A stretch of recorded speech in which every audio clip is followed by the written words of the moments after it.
People all over the world are united by a shared aspiration to live a healthy life.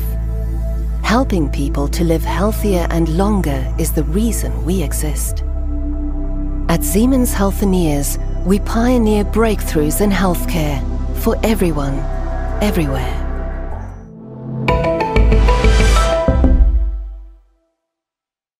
Bom dia, boa tarde, boa noite a todos aí que nos assistem.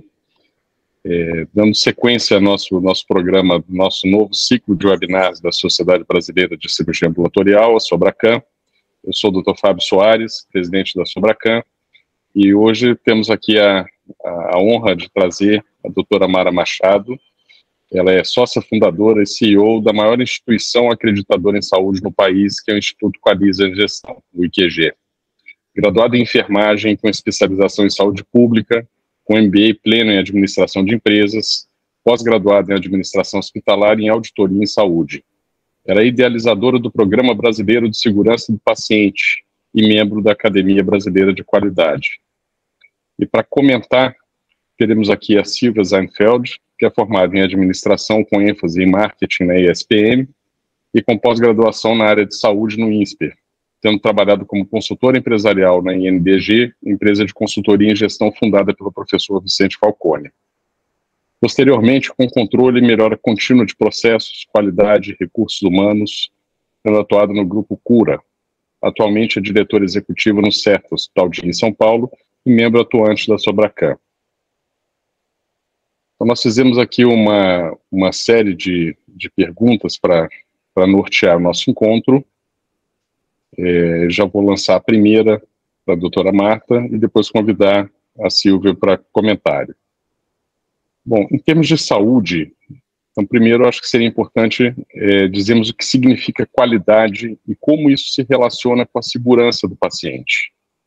Como a gestão e o setor de saúde compreendem e abordam a qualidade de forma diferente e qual é o papel da acreditação por distinção em saúde nesse contexto? Primeiro, obrigado, Fábio, pelo convite, um prazer estar aqui com você e com a Silvia. Bom, essa pergunta é bem ampla. Eu acho que o sistema de saúde no Brasil veio discutindo durante muito tempo a questão do acesso e a questão do custo, que se intensificou nesses últimos tempos. Mas quando a gente fala efetivamente de qualidade, essa ainda é uma discussão muito nova. Apesar da gente ter discutido muito sobre qualidade através da acreditação, nós evoluímos muito pouco nisso, né? Até porque a qualidade começa a ser discutida há 2 décadas e ainda a gente tem muitas dúvidas sobre efetivamente o que quer dizer qualidade. As pessoas misturam a qualidade com a excelência e tudo mais. Mas aqui no IQG a gente utiliza a definição de qualidade de Juran, que eu acho que é a mais pragmática e a mais precisa que a gente conhece. Qualidade, na verdade, é a conformidade com a finalidade. Isso quer dizer o quê? É você fazer aquilo que é a sua finalidade de forma correta. Agora, se você quiser melhorar, você tem uma jornada aí para buscar pela excelência. Então, eu diria que nessas 2 décadas, né, que a gente vem trabalhando a questão da acreditação, da certificação, a gente vem enfrentando, junto com as instituições, um esforço enorme para ter conformidade com aquilo que elas se propuseram a fazer. Por isso eu vejo a certificação por distinção nos serviços de cirurgia ambulatorial como uma forma da gente começar a discutir, né, não só a conformidade, porque hoje a gente precisa ir além disso, mas essa certificação traz também a possibilidade da gente começar a colocar esses serviços dentro da jornada de uma melhoria, da inovação, de toda essa revolução tecnológica que a gente está vivendo. Então, temos um caminho longo aí pela frente, na busca da conformidade pela finalidade, mas também na excelência, que é uma busca que não tem fim. Silvia, seu comentário.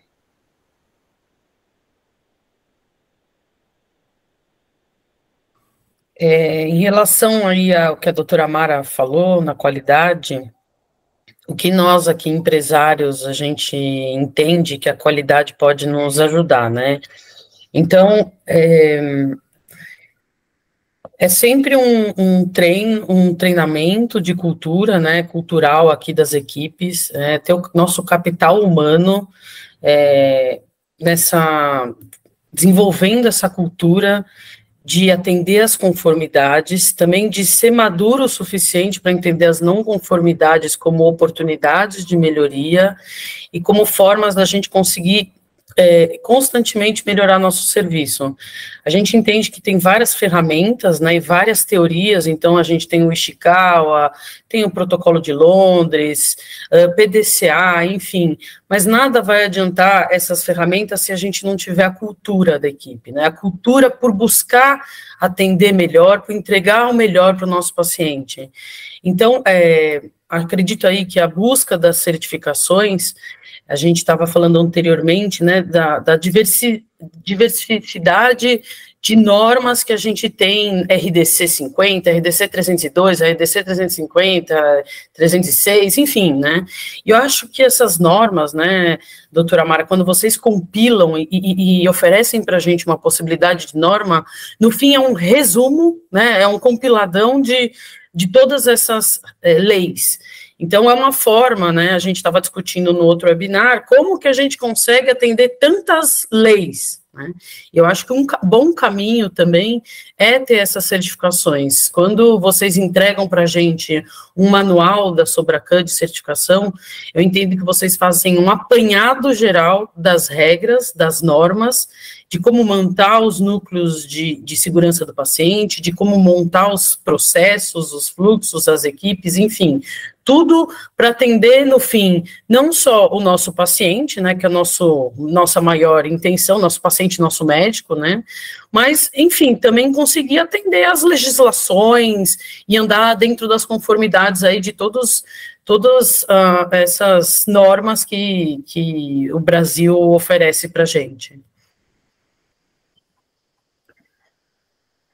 Com certeza, e eu acho que, assim, volta aí a definição, né, eu acho que está em conformidade com a finalidade da prestação de serviço de saúde, não é simples, e eu vejo que as certificações têm impulsionado as instituições a fazer uma reflexão, né, na busca de soluções que atendam a toda essa legislação, né, apesar de toda a pressão de mercado e que a gente está vivendo, né, eu acho que daqui para frente, eu acho que o mercado já tem maturidade para estar buscando aí uma maior confiança naquilo que é feito dentro do sistema, né, e para construir algo melhor. Eu acho que a sociedade agora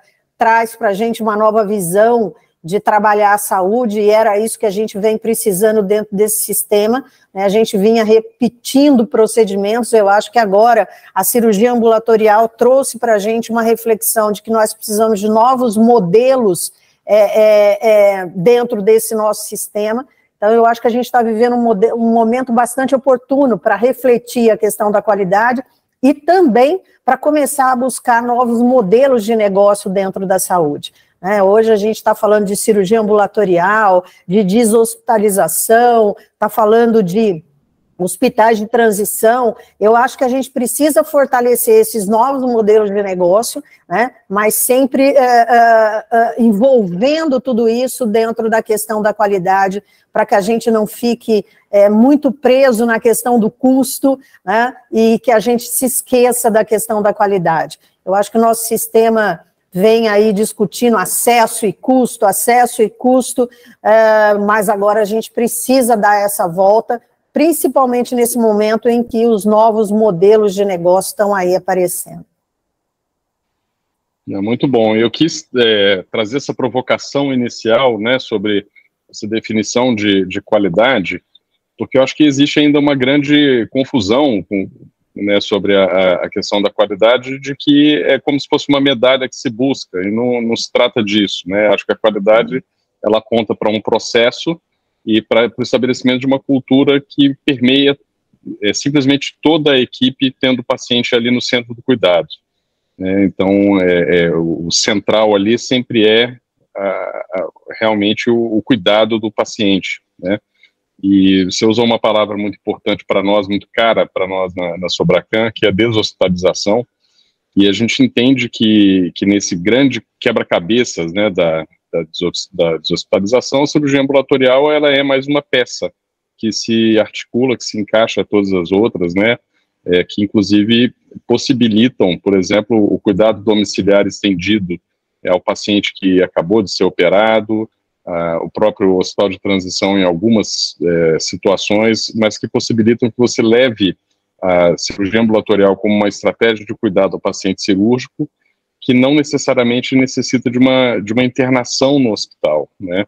Claro que isso tem a ver, em última análise, com a questão do custo e do custo-efetividade, ou seja, a gente discute como a um custo mais razoável nós podemos ampliar e democratizar o acesso ao paciente cirúrgico. A gente sabe, avaliando agora, acho que trouxe à baila aí, com essas políticas de redução das filas de espera dos pacientes cirúrgicos, então foi colocado aí um facho de luz sobre esses pacientes que precisam de uma cirurgia, seja no setor público, mas a gente sabe que no setor privado isso também acontece, especialmente nos pacientes não oncológicos ou nos pacientes de média e até alta complexidade dos procedimentos seletivos, e que deshospitalizar é uma opção para ampliar o acesso e para que você tenha não uma política de mutirões ocasionais para reduzir filas, mas sim uma política perene, constante, para que as filas não se formem, né? E a unidade de cirurgia ambulatorial, ela é central nesse sentido. Nós sabemos que é possível praticar programas de cirurgia ambulatorial em hospitais, mas que a forma mais eficaz de se fazer isso é nas unidades de cirurgia ambulatorial. E acho que nós, na Sobracan, junto com o IQG, quando nos propusemos esse desafio de estabelecer um programa específico de qualidade de acreditação para a unidade de cirurgia ambulatorial, antes de mais nada, o que a gente quis é ter uma linha guia, né, uma linha mestra para esse processo de trazer a qualidade como uma cultura para essas unidades. Então, eu queria acrescentando aí, pegando esse gancho para a segunda pergunta, e te perguntar quais são as particularidades das unidades de cirurgia ambulatorial no que diz respeito ao processo de acreditação por distinção, e se existem requisitos específicos ou diretrizes que devem ser atendidos por essas unidades, e de que forma esses requisitos se comparam aos das outras instalações de saúde, seja os consultórios que praticam cirurgia de baixa complexidade, mas também os hospitais, né, que ainda são o cenário principal no Brasil para a atenção cirúrgica como um todo. Quando a gente começou a discutir a questão da distinção junto com a sociedade, né, nós tivemos que aprender muito também sobre a cirurgia ambulatorial, porque as certificações por distinção, elas seguem a especificidade de cada um dos serviços, e a construção que foi feita para essa certificação trouxe aí todos os requisitos, eu diria, nacionais e internacionais, que vocês ajudaram a gente a buscar todos esses requisitos, para que a gente pudesse construir um modelo de um sistema de gestão para serviços de cirurgia ambulatorial. As certificações, elas não entram nas especificações técnicas da prática médica e multidisciplinar, mas sim em como os serviços fazem a gestão de todo esse recurso, né, entendendo o contexto onde cada um desses serviços está instalado. Então, eu acho que hoje os padrões que foram estabelecidos para a certificação das unidades de cirurgia ambulatorial, elas estão muito robustas e atendem a todas as especificações de qualidade. E quando eu falo de especificações de qualidade, eu estou falando aqui num uso racional de recurso, né? Porque quando a gente fala de qualidade, eu estou falando de usar o recurso da maneira correta, usar ele no tempo certo e na forma correta para a necessidade de cada paciente. E a certificação traz aí o entendimento do quanto essa gestão bem feita de recursos vai ser capaz de criar uma política diferenciada de atendimento cirúrgico no país. Eu acho que nós estamos numa fase, né, Fábio, de criar a consciência dos gestores para isso que a gente está discutindo, mas a forma que isso foi construído, eu tenho certeza que com um tempo mais que a gente precisa para a maturidade disso, o sistema vai entender que esse é um formato, como você disse, não é um movimento esporádico, mas isso tem que se transformar numa política pública para melhorar acesso, para melhorar custo e para melhorar a qualidade do atendimento da população. E é isso que se propõe essa certificação. Né? Silvia, você que é gestora de uma unidade de cirurgia ambulatorial, né, madura, que já na prática aí já atende, né, todos os dias aí muitos pacientes que talvez alguns anos atrás precisariam recorrer a um hospital, eventualmente, inclusive, com dificuldade de acesso, porque a gente sabe que o hospital, ele está, antes de mais nada, voltado para alta complexidade, para o paciente que necessita de uma UTI, de internação, né? Quais os desafios que você tem encontrado aí no dia a dia para estabelecer protocolos aí de qualidade e principalmente para estabelecer uma política de qualidade, uma cultura de qualidade dentro da sua equipe, dentro da sua instituição? Bom, aqui, acho que os desafios, né, Fábio, é em relação mesmo à inovação. Então, como a gente tem falado aqui, esse modelo ambulatorial no Brasil, né, aqui no Brasil, acho que fora já está bem azeitado já, mas aqui no Brasil é uma inovação, é uma novidade. Então, quando você traz as pessoas, né, as equipes, os médicos, os pacientes, né, todo o ecossistema para participar daquela atividade, você acaba tendo que treinar e ir ajustando. Então, são processos mais enxutos e você não pode deixar eles ficarem mais carregados, né? Senão você vira um hospital de fato, de alta complexidade. Então, de alto risco, né? Então, você tem que o tempo todo pensar como eu vou conseguir implantar essa inovação. Os recursos que a gente tem, né, o mercado que a gente tem, ele tem experiência de hospitais, ele tem experiência de clínicas, ele não tem experiências de cirurgias ambulatoriais, né? Então, você tem que, de alguma forma, resumir ou transformar o que existe no mercado para a sua realidade. E aí é o uso aí das ferramentas de qualidade, é você conhecer de fato o seu propósito, né? Geralmente nas questões das certificações fala-se muito de planejamento estratégico, onde que você quer chegar, como você quer se posicionar, e a maturidade do empreendedor em relação a esses assuntos ajuda aí a desdobrar nas equipes esses processos e essa cultura, mas de novo, acho que você tendo diálogo sempre, tá conectado, tá de perto com os atores, né, que atendem a gente, facilita, mas não é fácil, porque cada um traz seu modo de ser, e são modos de hospitais de grande complexidade, mas à medida que todos vão vendo que aquele modelo funciona, e que ele dá resultado, e que ele é melhor, você consegue aos poucos conquistando. Então, e aí vem a busca, né, pelos médicos. Então, hoje lá no hospital, a gente começou como um radiologia intervencionista, e aos poucos você vai destravando. Agora eu quero fazer cirurgia geral. Aí você chama os médicos, mostra os seus equipamentos, mostra os seus processos de segurança, e ele tem que fazer uma ou duas cirurgias, aí ele vai pegando a confiança, né? Não é uma confiança que é dada já, né? Não, aqui é um hospital e eu sei como funciona. Não, você vai mostrando para ele que aquele modelo, ele é melhor e atende melhor com mais agilidade e menor custo, né? Então, essa parte do custo, da agilidade, que é o que o mercado está pedindo. Então, até o que a doutora Mara estava falando, que me trouxe uma dúvida, que eu estava participando ontem de um congresso, né, de hospitais, né? E o que se fala muito nesses congressos de hospitais é que o sistema está precisando de novos modelos, está precisando de modelos mais enxutos, mais resumidos, mais baratos, mais eficientes, enfim. E naquele congresso, você lá, como gestor de uma unidade ambulatorial, fica levantando a mão.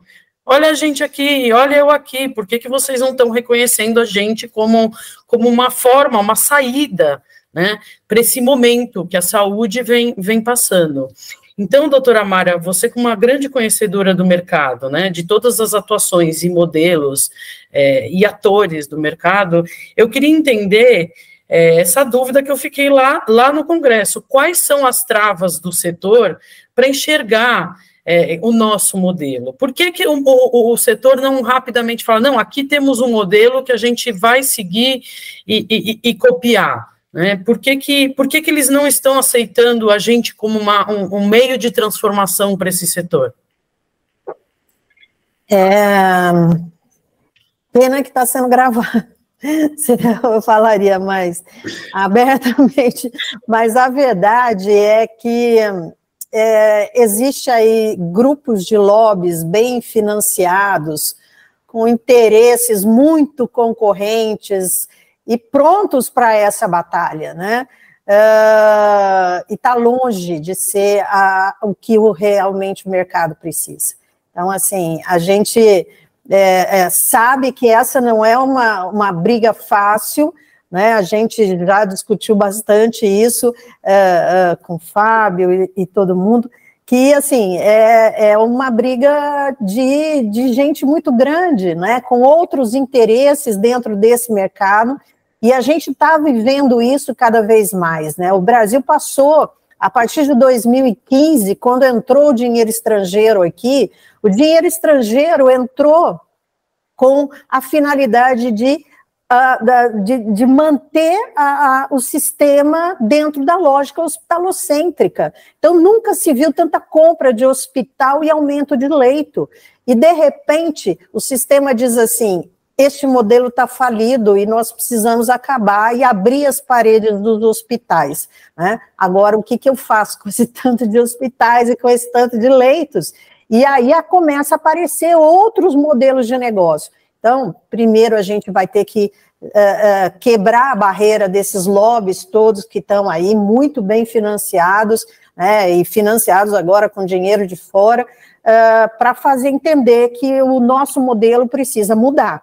Esse modelo hospitalocêntrico, ele já não se sustenta mais, né? E hoje, se você perguntar, esse modelo da cirurgia ambulatorial vem atender o quê? Eu acho que, em primeiro lugar, ela vem atender a quantidade de leitos nos hospitais ocupados por condições sensíveis à APS.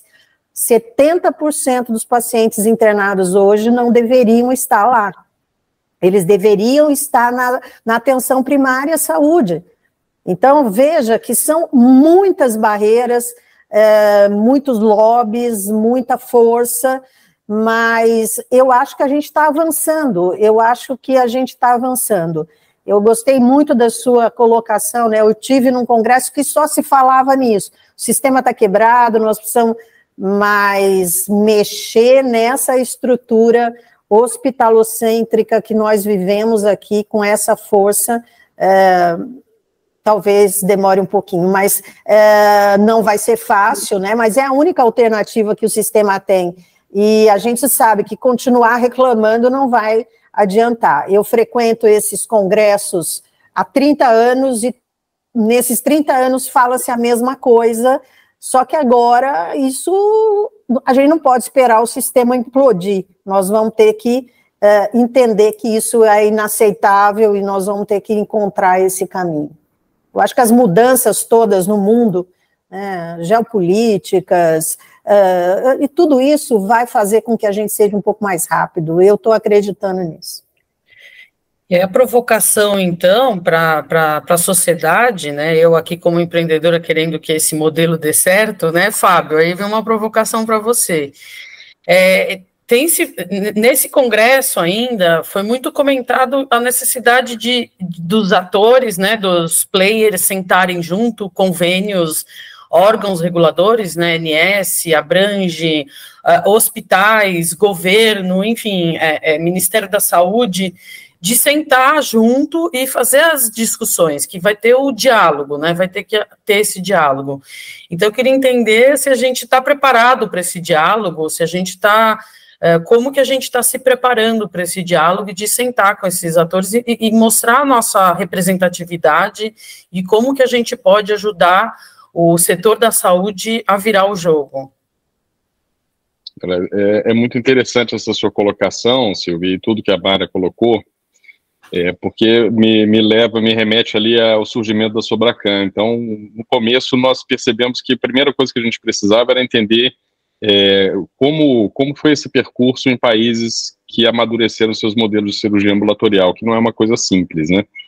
Então, quando a gente olha mesmo para a Europa, você pode ter dois países vizinhos que têm um perfil até político e um perfil socioeconômico muito parecido, em que um tem uma taxa de ambulatorização dos pacientes cirúrgicos muito alta e o outro ainda encontra essas mesmas resistências, ainda segue internando paciente para operar catarata, por exemplo, né? Mas isso foi um processo que tem em comum em todos esses aí, é que é um processo de muitos anos até chegar o momento em que o sistema de saúde percebe, entende que precisa adotar a estratégia de cirurgia ambulatorial para reduzir essa carga, inclusive, sobre os hospitais e para levar os hospitais a serem preenchidos por aquele tipo de movimento para o qual eles são vocacionados, que o paciente que precisa realmente de uma estrutura hospitalar mais robusta, né, UTI, enfim, falando aí já da alta complexidade mesmo. Mas é interessante que quando a gente olha para o Brasil tem peculiaridades se comparado, né, ao movimento da cirurgia ambulatorial internacionalmente, porque nós temos ali, quando a gente olha para os Estados Unidos, você está falando basicamente de unidades privadas. Quando você olha para a Europa, basicamente você está falando de unidades de cirurgia ambulatorial públicas. E no Brasil nós temos um modelo misto, né, em que 75% dos pacientes são atendidos pelo setor, exclusivamente pelo serviço público, e você tem 25% que são atendidos pelo setor privado, apesar de que o setor privado é mais bem financiado que o setor público. Então, nós enxergamos na cirurgia ambulatorial como modelo de atenção uma resposta à democratização de acesso e à custo-efetividade nos dois sistemas, né? É muito interessante que nos Estados Unidos essas resistências que hoje a gente vê, elas aconteceram nos anos 70, né? Então, houve muita resistência dos grupos hospitalares em relação às unidades de cirurgia ambulatorial. E o que se observa hoje é que já há mais unidades de cirurgia ambulatorial que hospitais nos Estados Unidos, de uma ambulatorização muito forte, movidas pela lógica privada mesmo, de gerar lucro, de gerar resultado, né? E quando a gente olha para a Europa, é muito interessante o modelo português, porque o grande crescimento da cirurgia ambulatorial em Portugal se deu na crise de 2008. Então, no momento de grande crise fiscal, em que o Estado tinha muita dificuldade de financiar o serviço de saúde, eles viram no modelo de cirurgia ambulatorial uma oportunidade de, ao mesmo tempo em que preserva a qualidade ou até expande, né, a qualidade de atenção, reduz os custos, não de uma forma, não que se persiga simplesmente reduzir custos, mas o modelo em si, ele é naturalmente mais eficaz para aqueles 70%, 80% dos pacientes que poderiam ser operados numa unidade de cirurgia ambulatorial e ainda são operados no hospital. Então, são muitos realmente aí os desafios, e eu acho que a questão da qualidade, ela permeia os dois sistemas, né? E nós tivemos muito isso em mente, acho que tanto nós da Sobracan como o IQG, ao elaborar o manual, né, especificamente para a cirurgia ambulatorial, para a certificação por distinção das unidades de cirurgia ambulatorial. E aí eu queria perguntar para a Mara quando que ela acha apropriado para as unidades de cirurgia ambulatorial iniciarem um processo de acreditação por distinção. Ou seja, é preciso esperar uma maturação dessas equipes, dessas unidades, ou isso é algo que já deve ser previsto como um passo a ser dado o mais rápido possível, mesmo na concepção dessas unidades? Se existem etapas de transformação interna que essas unidades devem realizar antes de se submeterem ao processo de acreditação, quais são essas etapas e como elas beneficiam a qualidade da assistência e o trabalho em equipe em cada unidade? Na verdade, o processo, a gente sempre diz, né, as instituições acabam dizendo, eu preciso me preparar para a certificação. A verdade é que a instituição não deveria se preparar, porque os caminhos para a qualidade são muitos, né? E o que faz a certificação, na verdade, é apoiar a instituição a encontrar um caminho muito mais ágil, muito mais fácil para atingir a sua qualidade, né? Então, muitas vezes a instituição fica se preparando, e às vezes a gente chega e diz, olha, você achou o caminho, mas é um caminho complexo e você não vai conseguir chegar com tanta facilidade lá no final. Então, as instituições deveriam começar o processo imediatamente, né, para que fosse feito junto, porque existe um processo de cocriação na implantação da gestão da qualidade, né? Esse não é um processo de auditoria, que eu vou dizer certo ou errado, é um processo de desenvolvimento para a gestão da qualidade. Então, as instituições precisam também perder eu não sei se é medo ou de se expor, em que nível ela está de maturidade para tudo isso, e entender que esse é um processo que tem que ser feito em cooperação, e o modelo traz isso, é uma cocriação, vamos trabalhar junto, vamos entender onde você está, e vamos encontrar juntos o caminho mais fácil para fazer isso. Então, assim, eu acho que vocês que têm mais contato com as instituições, comece logo, faça rápido, porque quanto mais você tiver de ajuda para fazer uma análise com você, em qual é o seu nível de maturidade, mais rápido você chega no que você pretende, que é a qualidade total do seu serviço, né? Então, não precisa uma preparação nem maturidade, basta querer cumprir com a conformidade na finalidade do que você faz, que é a definição da qualidade. Só a intenção já é suficiente para você entrar dentro do processo. Aí é um trabalho que tem que ser cocriado mesmo, porque o dia a dia de uma instituição de saúde, ela acaba consumindo o tempo das pessoas e, às vezes, a gente entra por caminhos muito complexos. Só vou fazer mais um comentário. As instituições de saúde, quando começaram a trabalhar a qualidade, criaram uma burocracia enorme, achando que qualidade era procedimento, era indicador, era protocolos, e, na verdade, criaram uma burocracia que afastou a maior parte das pessoas de um processo de melhoria, né? Então, hoje eu vejo instituições que têm mais indicadores e mais protocolos do que a ação efetiva do lado do paciente. Então, a gente precisa também tirar essa ideia de que a qualidade traz a burocracia, a qualidade não traz a burocracia, muito pelo contrário, ela vem e elimina tudo aquilo que está sendo feito e que não agrega valor efetivamente ao resultado dos pacientes. Acho que era isso.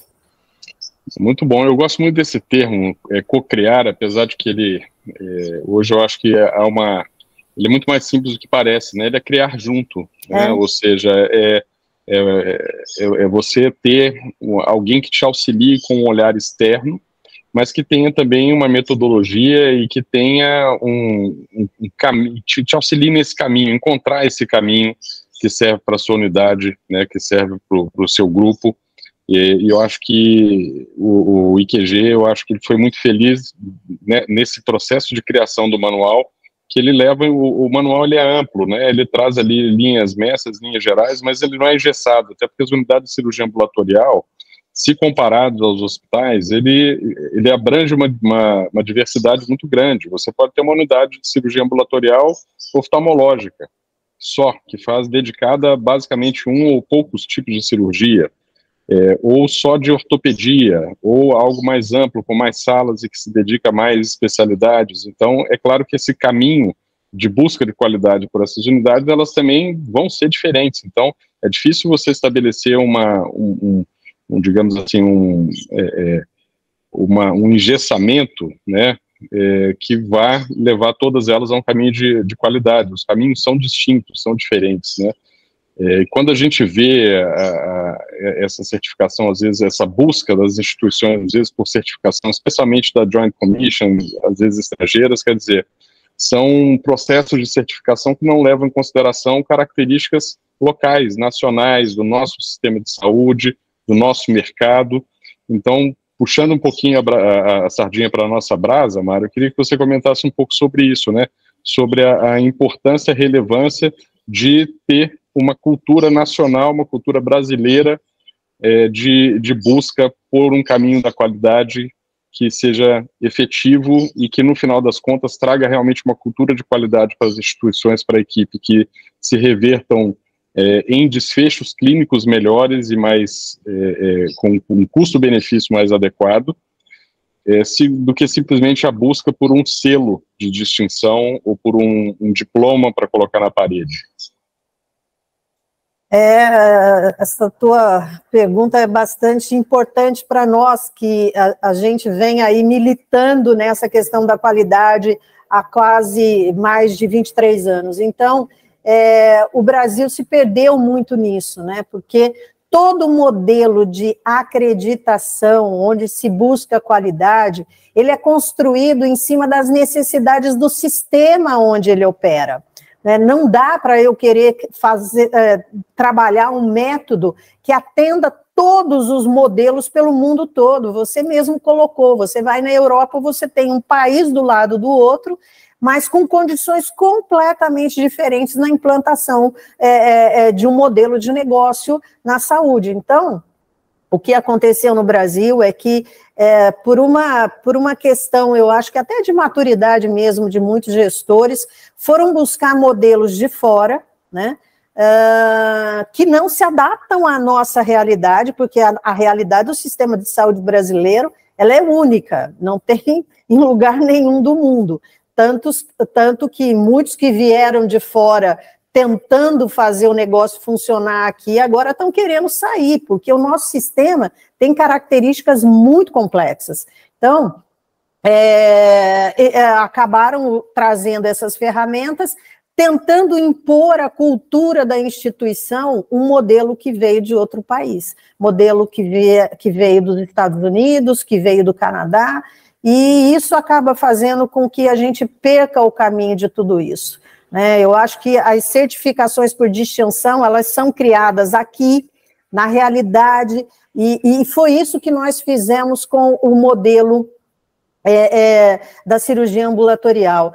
Nós discutimos assim, em que momento nós estamos, não adianta querer falar no modelo que hoje prevalece, por exemplo, em Portugal, que eles estão num nível de maturidade muito mais alto do que está o Brasil hoje nesse processo. Então, eu continuo acreditando que é uma imaturidade de muitos gestores, porque isso cria um estresse dentro da instituição, porque a instituição tem que se adaptar à metodologia, e não a metodologia se adapta à instituição, né? E eu acho que o Brasil vive isso, e nós temos também uma característica, né?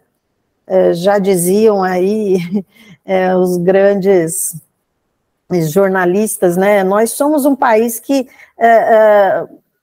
vivemos a síndrome do cachorro vira-lata, né? Tudo que é de fora a gente acha que é muito melhor, e o que a gente faz aqui, que é muito bom, né, às vezes não tem crédito nenhum. Então, hoje nós trabalhamos com a metodologia da Organização Nacional de Acreditação, que é uma metodologia internacional, passou pela ISCO em 2014, desde 2014 é internacional, mas aí as pessoas dizem, não, eu quero uma metodologia que veio dos Estados Unidos, né? Como se a gente fosse capaz de absorver a cultura americana e de um sistema complexo também, que é o sistema americano.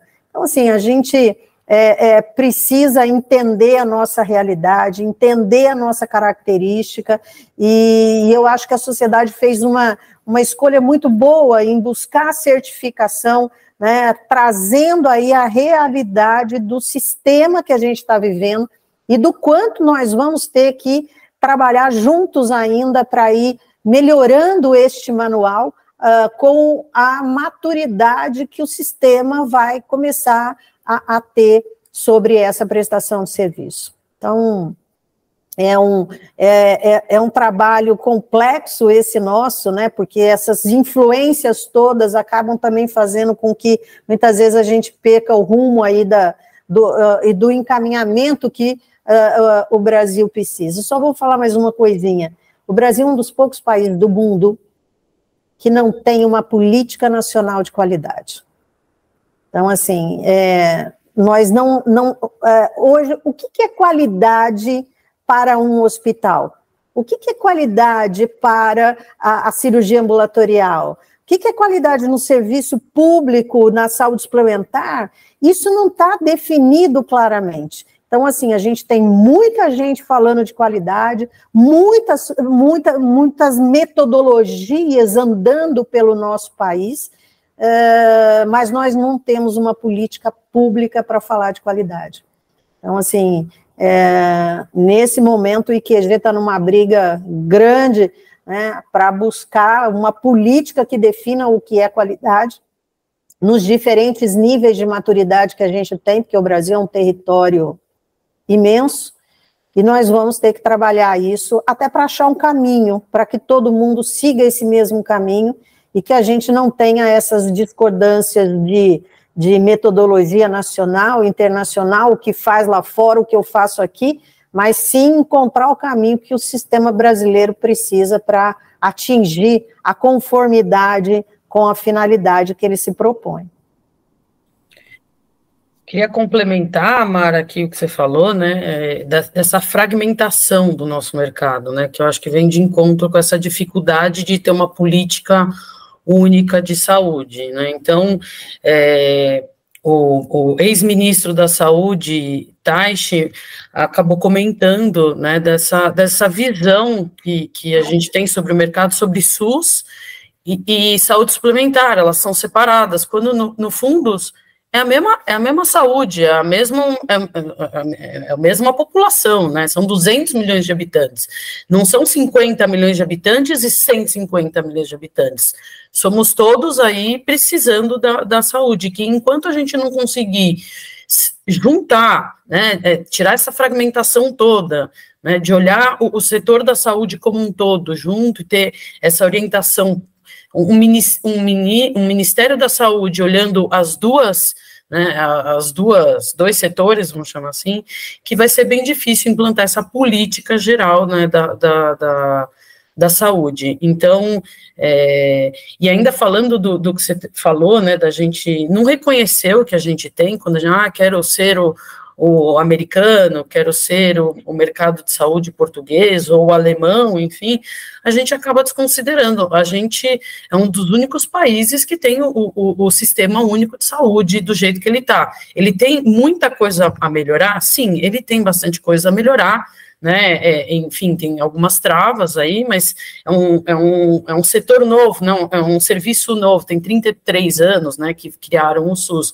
então tem muita coisa ainda para a gente construir, mas você não vê isso nos Estados Unidos, por exemplo, um sistema, né, público que consiga oferecer para a população esse tipo de serviço. Então concordo com você que a gente tem que sim dar mais valor ao que a gente faz. Aqui nós brasileiros temos sim bastante coisas boas a oferecer para o mundo, temos muito a aprender, mas temos coisas boas a oferecer, e acho sim que a gente tem que parar de ser tão fragmentado, né, olhar saúde suplementar e saúde pública, né, quando no fim as duas são a única, são a saúde.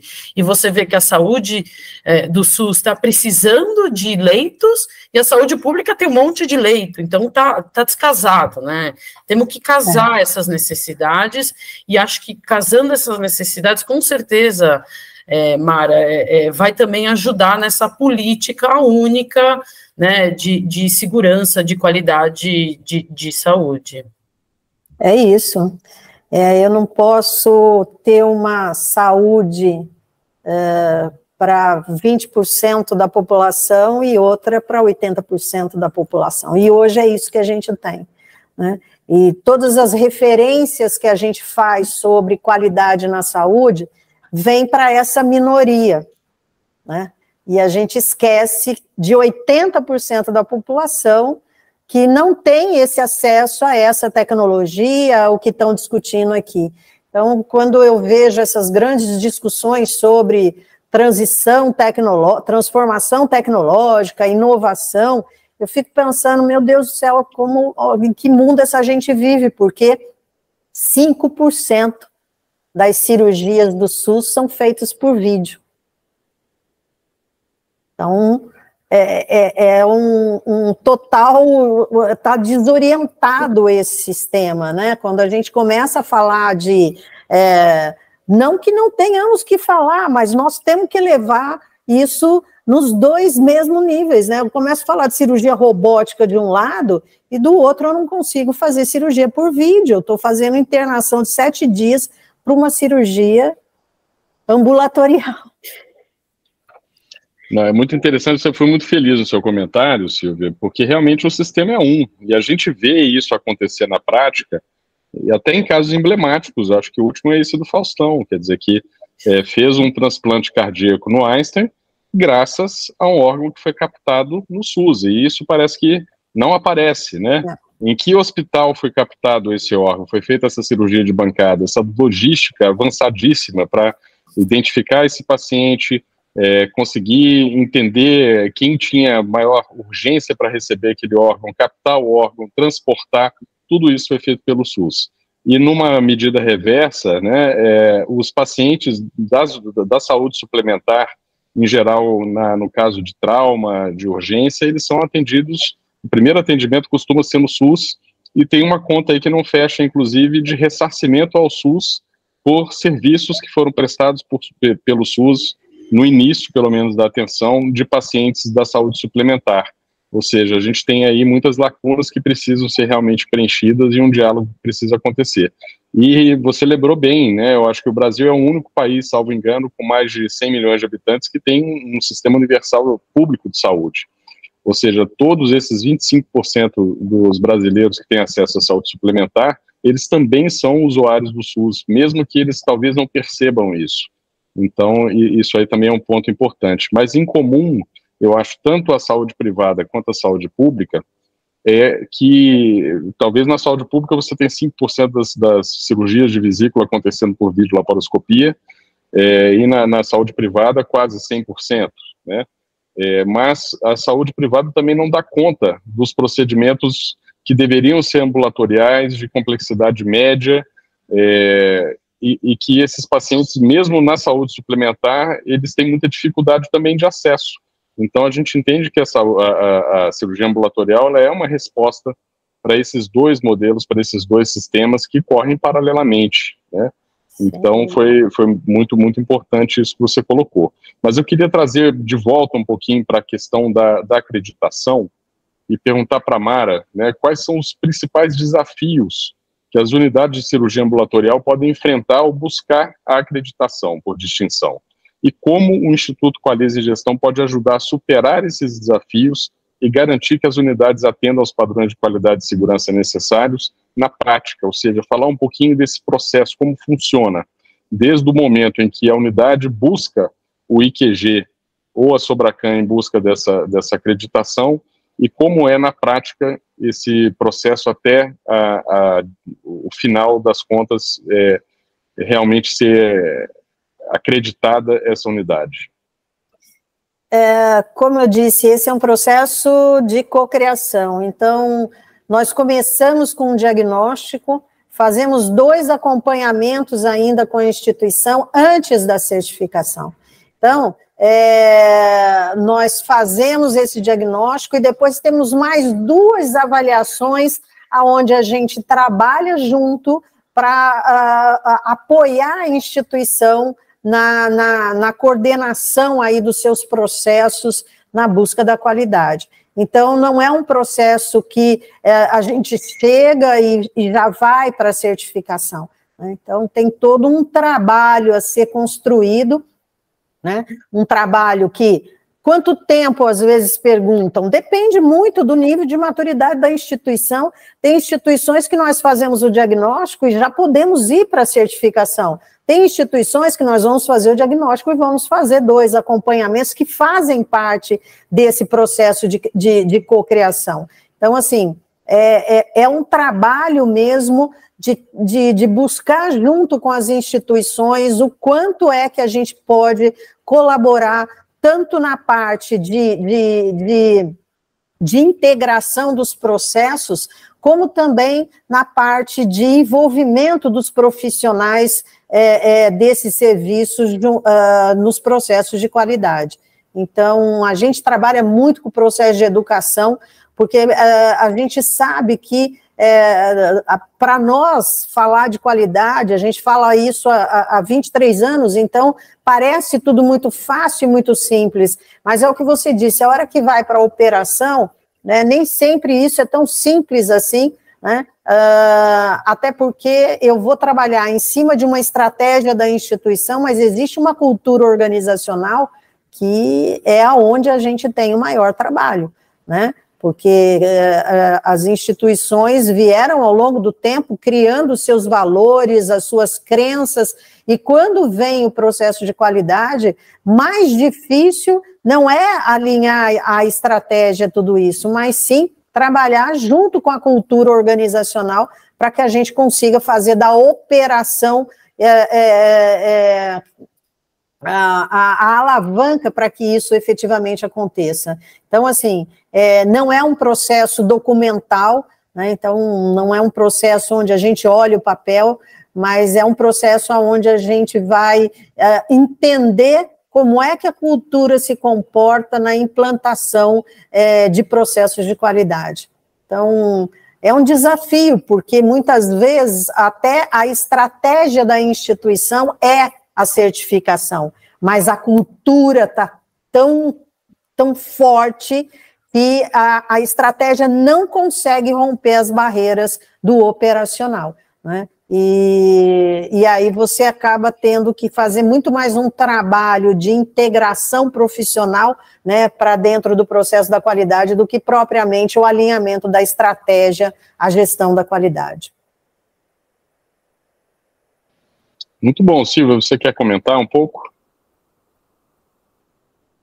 Sim, acho que a Câmara falou, né, que a gente até comentou no começo da nossa discussão, que é em relação à cultura, né, que é essa cultura, a cultura, do mesmo jeito que ela é forte para construir, ela é forte para não deixar, ou ela é forte para derrubar, né, então, é isso, é treinar, repetir, né, é ser repetitivo, acho que essa questão da qualidade, de ter escrito as documentações, enfim, ela ajuda a gente a repetir, porque, querendo ou não, nas instituições existem o turnover, né, então, saiu uma coordenadora, e você tem que repetir para a nova, e a nova precisa repetir para os funcionários, então, toda essa questão, né, que chamam de burocratização, que é escrever os protocolos, ele nada mais é do que você manter ativa, repetir o processo, repete de novo. Então, acredito que uma das formas de treinar, né, é essa consistência, é ter consistência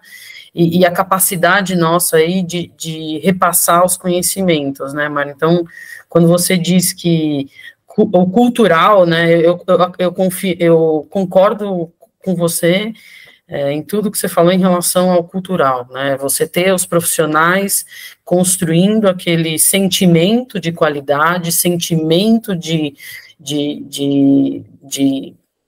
não só qualidade, mas de satisfação do paciente, que é o principal, né, que é o que a gente quer chegar, né, por que a gente está fazendo tudo isso? É para entregar no final, na ponta, a satisfação do paciente, ter um NPS alto.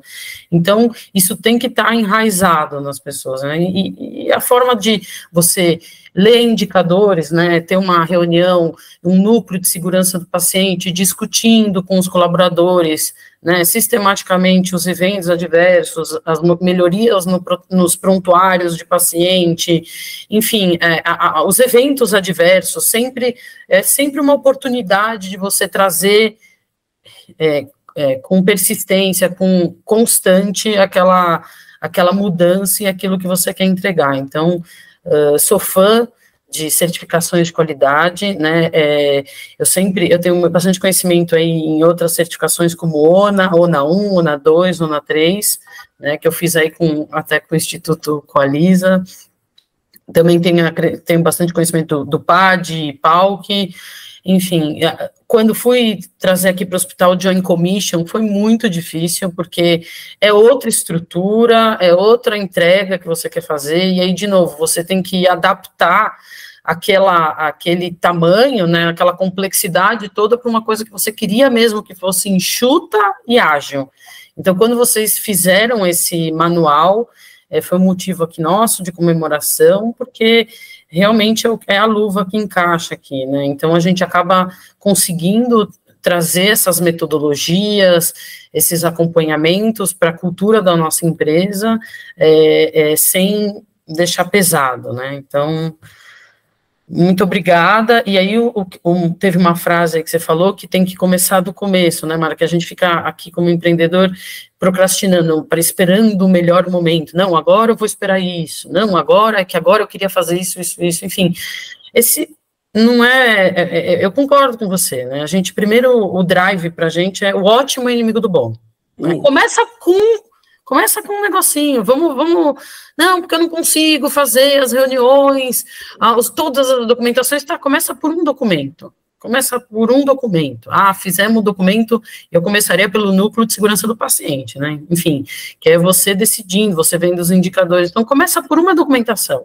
Bom, fizemos essa documentação e aquilo vai inspirando, né, agora que a gente fez o núcleo de segurança do paciente, vamos, né, com consistência, vamos colocar os indicadores, né, vamos agora trazer os indicadores, vamos colocar mais atores, vamos colocar o enfermeiro, vamos colocar o médico anestesiologista, enfim, você vai completando, né, então um vai puxando o outro. Eu acho que não dá para a gente ficar esperando, o esperar você acaba não fazendo, às vezes, o que é básico, então começa pelo básico, e pelo simples, né. A gente fica pensando que é complexo, e é o que você falou, poxa, aí fica deixando complexo uma coisa que é para ser simples. É isso, né? Vamos fazer o simples, vamos sentar, vamos conversar. Mas precisa de indicador e a gente não pode fazer. Não, começa conversando, começa escrevendo o básico, depois você começa revendo alguns fluxos, algum questionamento de eventos adversos, enfim.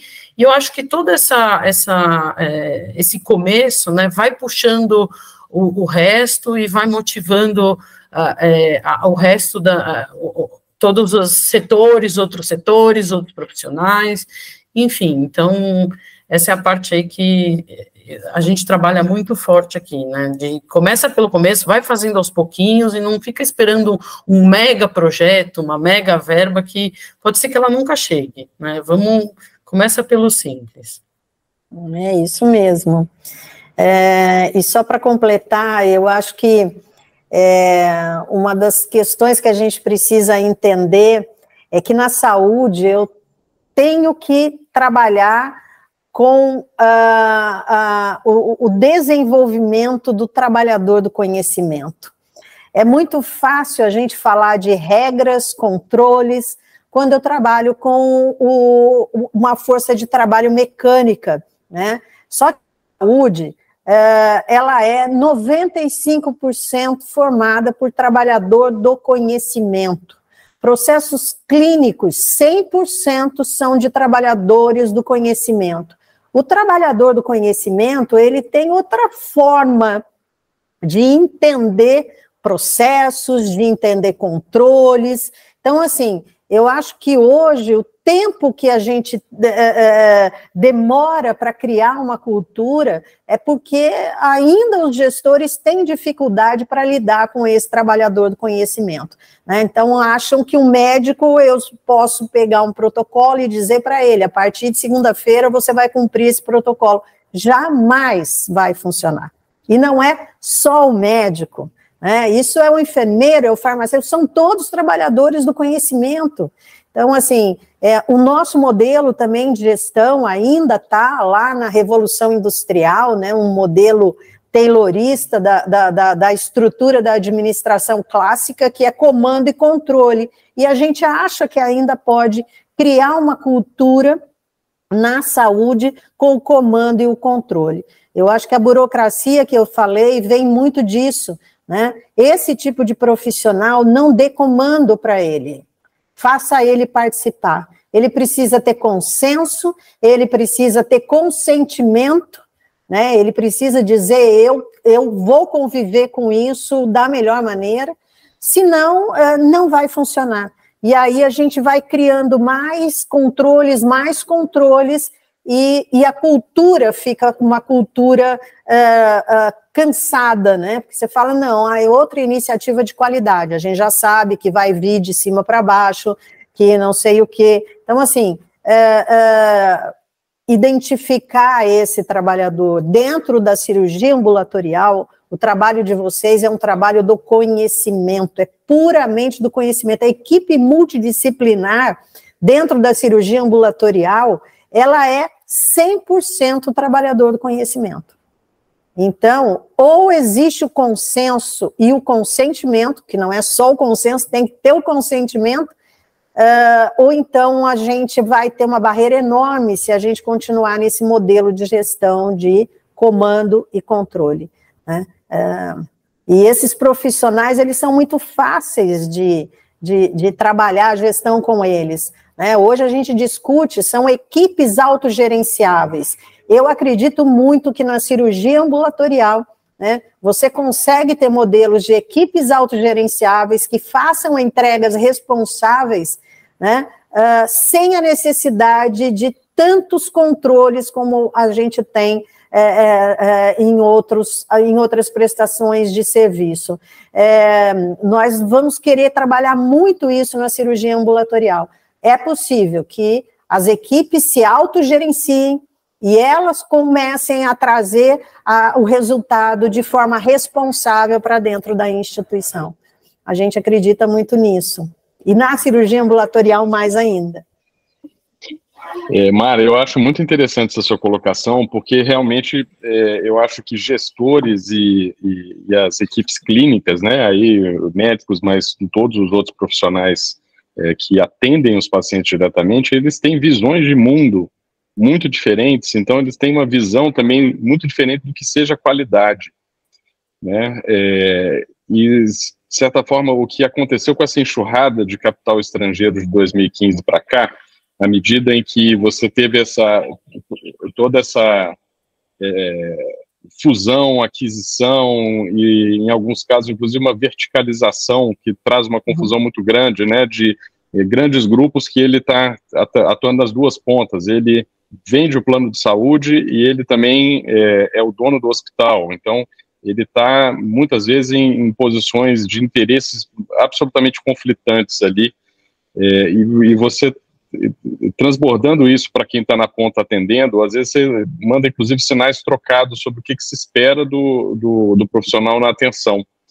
Então, isso cria uma situação que parece que está todo mundo em duas canoas diferentes, a canoa da gestão e a canoa, né, da assistência, clínica. Da clínica, da assistência. Então, eu acho que você colocou a chave aí, né, de que não adianta realmente impor isso aí verticalmente, de cima para baixo, que você precisa co-criar mais uma vez, ou seja, trazer essas equipes para um mesmo barco e que elas consigam ter uma visão de mundo mais parecida, se não idêntica, nunca vai ser, mas que pelo menos um consiga entender como válida, como legítima e compreender a visão de mundo do outro, para a partir daí você ter realmente processos que levem de fato a qualidade no desfecho clínico, ou seja, no paciente, né?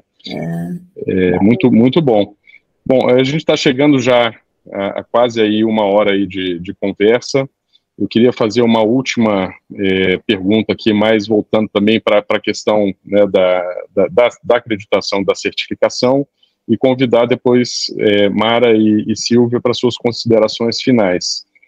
Então, Mara, além de cumprir os requisitos da acreditação, eu queria que você falasse um pouco sobre os benefícios adicionais para assistência mesmo, prestada pelas unidades de cirurgia ambulatorial, e também para a dinâmica de trabalho em equipe, quando se obtém essa certificação, ou seja, ao final desse processo. De que maneira que o processo da acreditação melhora a experiência do paciente e contribui para a excelência na prestação do serviço de saúde?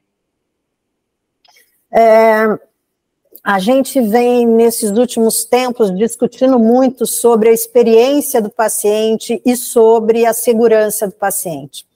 A experiência do paciente e a segurança do paciente, ela é resultado da governança. E esse é o foco da certificação. Criar dentro das instituições uma estrutura de governança, até para reforçar isso que você colocou, de uma governança integrada entre a corporativa e a governança clínica, né? Para que a gente possa, aí sim, buscar os benefícios da certificação, né? Que, na verdade, é trazer essa integração da gestão com a clínica, melhorar a qualidade da assistência.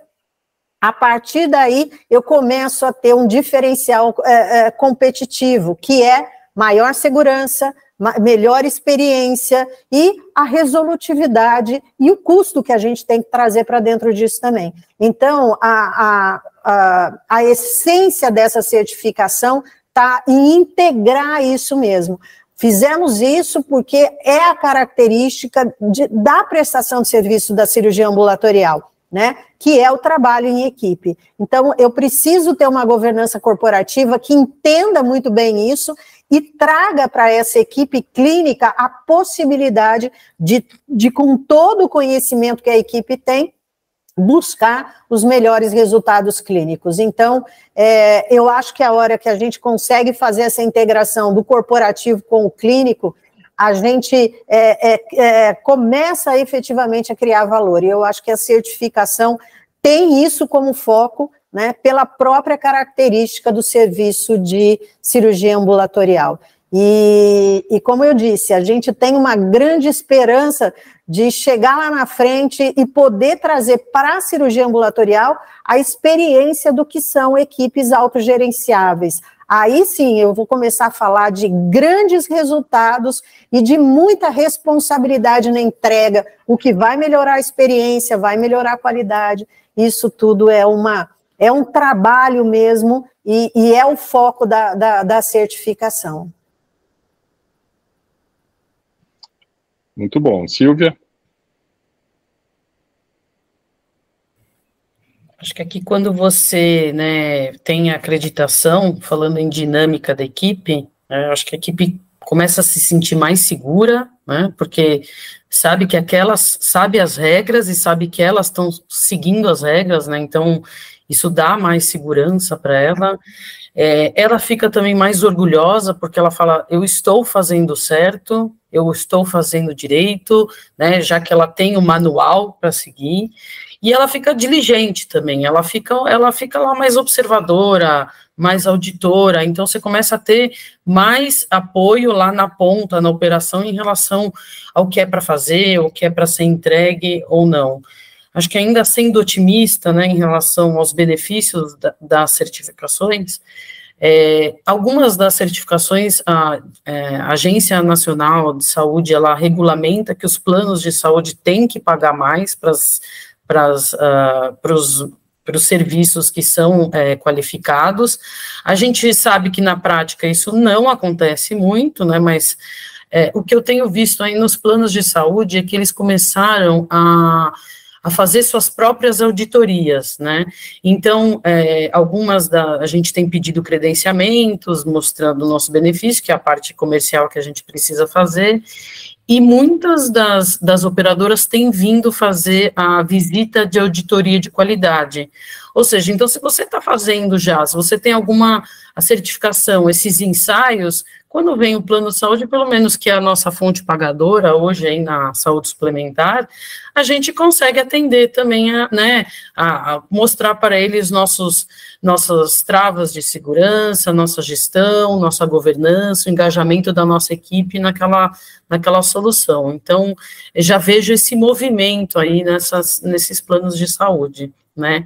E ainda em relação ao paciente, né, na ponta, que é onde a gente quer chegar de fato também, a gente vê ele com a melhor experiência, né, a gente sente lá no nosso NPS, que a gente acompanha, que ele está sendo bem atendido. Então, de forma geral, aí tentando, né, resumidamente, entender qual que é os benefícios dessas acreditações para o gestor, é a equipe engajada, é uma equipe orgulhosa de si, é você, teoricamente, conseguir mais fontes pagadoras para o seu serviço, né, conseguir dar essa segurança para eles, e o paciente satisfeito, que no fim acaba sendo um ciclo virtuoso, que ele acaba voltando, acaba trazendo outros pacientes, indicando você para outros médicos, pacientes, enfim, e acaba sendo, alimentando todo esse ciclo, né, que é a gente conseguir atender mais paciente, mostrar melhor o nosso serviço e conseguir que as fontes pagadoras reconheçam isso também.